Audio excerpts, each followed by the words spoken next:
இன்னைக்கு ட்ரெய்லரை பத்தி ஒரு சின்ன ரிவ்யூ பண்ணிட்டு நம்ம வியூவர்ஸுக்கும் இதை வச்சு ஒரு சின்ன மெசேஜும் கொடுத்துடலாம். மெசேஜ் இன் சென்ஸ் சின்ன மெசேஜ் தான், அதனுடைய தாக்கம் வந்து ரொம்ப பெருசா இருக்கும். நான் அப்படி நம்புறேன். As usual first letter start with the poster.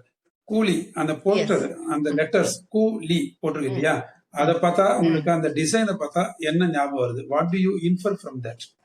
எனக்கு அதை பார்த்தா கொக்கி, கொக்கியோட சிம்பிள் மாதிரி இருக்கு. கொக்கி. ஆமா, அந்த கொக்கி இருக்கும்ல, அந்த கூ லெட்டர்ஸ் முடியும் போது பார்த்தா ஒரு ஹூக் மாதிரி, கொக்கி மாதிரி இருக்கும். சோ யூஸ்வலா ஹார்பர்ல போர்ட்டர்ஸ் எல்லாம் பாத்தீங்கன்னா அதுதான் அவங்களுக்கு மூணாவது கை மாதிரி. அவங்க ரைட் லெஃப்ட் ஹேண்ட் இல்லாம ஒரு மூணாவது கைங்கிறது அந்த ஹூக்கு தான். பெரிய பெரிய மூட்டையெல்லாம் அவங்க அந்த ஹூக்கை போட்டுதான், கொக்கி போட்டு இழுத்துதான் முதுகுல வச்சு கொண்டு போவாங்க. சோ அந்த ஹூக் மாதிரி இருக்கிறது வந்து most probably it denotes that hook being used by the porters அப்படின்னு நான் நினைச்சுக்கிட்டு இருந்தேன். அப்படி பாத்துக்கிட்டே இருக்கும்போது ட்ரெய்லர்ல நடுவுல பார்த்தா திடீர்னு நாகார்ஜுன ஒரு ஹேமர் எடுத்து டமால்னு அடிக்கிறாரு.